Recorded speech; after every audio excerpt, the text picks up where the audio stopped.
think I may have just discovered the most broken strategy after the update. And I want to show you that strategy today because I've been winning with it since the season came out. Like, I had a different version, similar one before, but today when I was playing, I switched out a few troops and I came across a combination of troops that turned out to be incredibly strong, even stronger than the previous version, which was already pretty strong. Now, the meta is kind of formulating towards assassins and juggernauts, and I feel like this specific lineup of troops is able to counter that if you play at least somewhat correctly. You need to know a little bit about the positioning, but that's pretty much it if you ask me. And so the what we're actually going for is gonna be blasters. Well, it's not really blasters because there's only two of them. It's like a combination of so many synergies. That's the crazy part about it. Because I think the entire lineup in total has like 5 or 6 different synergies. One is blasters. We have the musketeer and we have the baby dragon. Then we have the undead. We have the witch and we have the skeleton giant. Then we have the Avengers with the P.E.K.K.A. and Witch.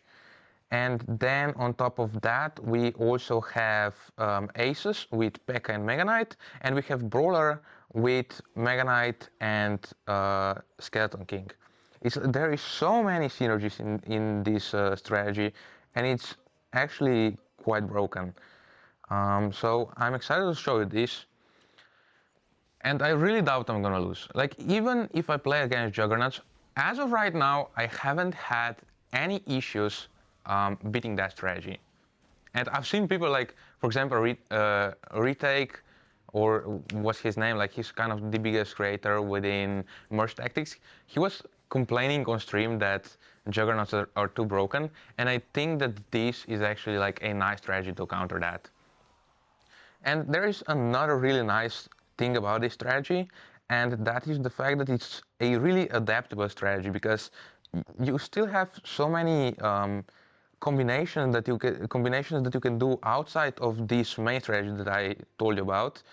For example, if you don't have the ability to go for the musketeer, you can go for executioner, for example. It's still a very strong combo. You don't lose very much based off that. You can, for example, instead of Mega Knight and P.E.K.K.A. go for undead, which is also a super strong synergy. So you're really, I mean, there's kind of like not really a scenario where someone could fully block you out of this strategy. You're gonna have like a little bit weaker combo, but it's not gonna be like a bad one. It's still gonna be a strong one, which is all that really matters. You can still win with that if you just manage to block, I don't know, maybe like one of the opponent's troops, so he can get all 3-star, but that's basically it. And right now I'm actually doing really well. We're on a good path to actually fully max out.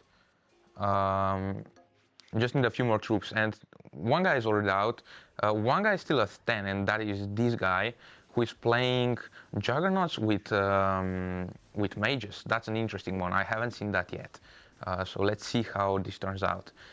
But against Juggernauts, or especially against Assassins, what I figured out is that it's quite nice actually to go for a grouped up, clumped up positioning. Because, for example, in this matchup, you don't really want everything to be clumped up because of the, for example, wizard splash or anything like that. But if you play against assassins, if you have everything grouped up, they can't really kill your backline.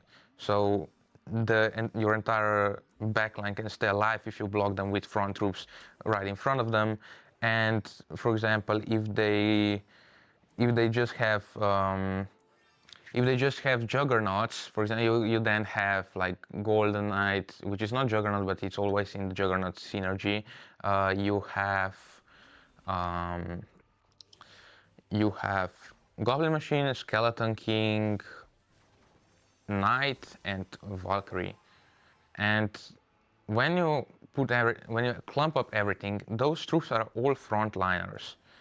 And because you have everything clumped up, they will go onto the giant skeleton first, because you always place that in the front, and then everything will be clumped up inside of that bomb radius, as well as the baby dragon is going to be getting the splash on, and the musketeer and mega knight can easily stun those units. So like I really am not seeing like a weak point in this strategy. Like it's really strong, and I'm not seeing anyone use it. And I came up with it like yesterday. I started with playing this strategy, but I had all 4 undead. But now I figured out that actually this combo with P.E.K.K.A. and Mega Knight is stronger than that. It would be nice if I can get the Valkyrie so he can't get that. That would not be a bad idea right now. So let's see if I can get that. But currently we're winning. Is that GG's already? Like everything is surviving. The giant skeleton was the only thing that died. That's crazy. See, there's no way you're beating that. There's no way. And it doesn't even, you can go for all assassins, you can go for all juggernauts. It doesn't even matter, you're gonna lose. I'm actually proud of myself for thinking of this strategy. So this is kind of what the strategy is about. And let's just go one more game, and I'll commentate throughout the game what I'm going for to see, and hopefully what I'm hoping for is actually to get just juggernauts, because I just want to prove everyone that this can beat that. That's kind of the most important thing, because most people are complaining about that. Oh, and we're getting a really good start here, really good start. So many merges, which means I'm already in a decent advantage over everyone else. That is really nice. So at the start, I'm not really worried about like actually making my strategy in the first 2 rounds. Right now, I'm still going to be just farming elixir, because especially now with the Spirit Empress that for some reason gives you 3 elixir instead of 2. I don't even know if that's a bug or an actual mechanic. If it's a mechanic, I don't know who thought of that, because it's absolutely broken. But yeah, until they fix that, it's actually just worth to farm for like first 3 rounds, and only after that you start building your combo. And I still want to keep the goblins down. That's still like a nice way of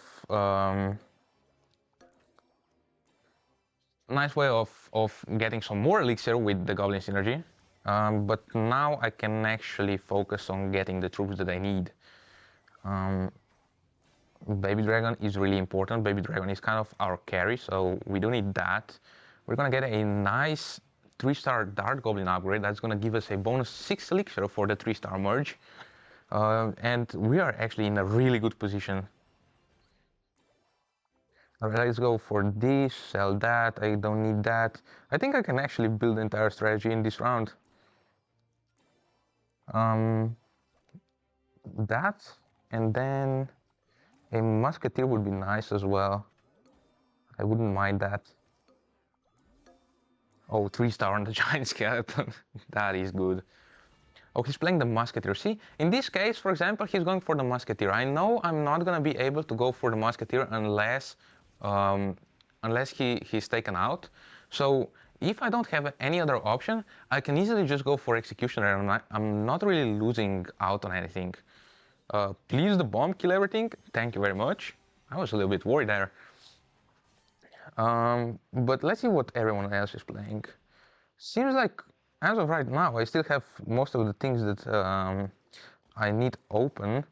But I am gonna go for executioner for now, because only 1 musketeer is open, and I have way higher chances of actually upgrading the executioner as I just did. We're gonna need the Mega Knight on the next round, yes, and then maybe some 3-stars. That wouldn't be bad. I want to keep the Skeleton King just because that way we are blocking the Juggernaut synergy early game, because I am in a position to do so, because I gained such big advantage in the early rounds. So, I mean, that's just a lucky start. If you're in that position, you just go with it. All right, and now let's see. That guy has a musketeer, so I'm just gonna stick with the executioner because I think I can get him to 3 stars. But I am gonna take the musketeer still, just so I can, just so he can get a 3-star there. All right, so we have everything besides executioner. Maybe we could get that as well. No, I don't think so. This is not the best positioning. I just didn't change it. But I think we're fine. We will see. But if it's not, if we're not fine, then I'll just change it next round, and I'm sure we'll win. The giant skeleton is gonna blow off right about now. Could move one tile forward. That would kill the backline there. But this is GG's. Again, almost every unit survives. Only the giant skeleton died. It is insane how broken this strategy is. Anyway, I'm sure you're gonna be happy to try this out. I'm sure you're gonna get a lot of stars with this. I am pretty much convinced that this is gonna become a meta strategy. So yeah, if you want to see any more merge tactics content of top gameplay, because I'm gonna push the top 1000 again this season, I would appreciate a lot if you subscribe. But this is gonna be it for today, and I'll see you guys tomorrow. Maybe with a tier list, that would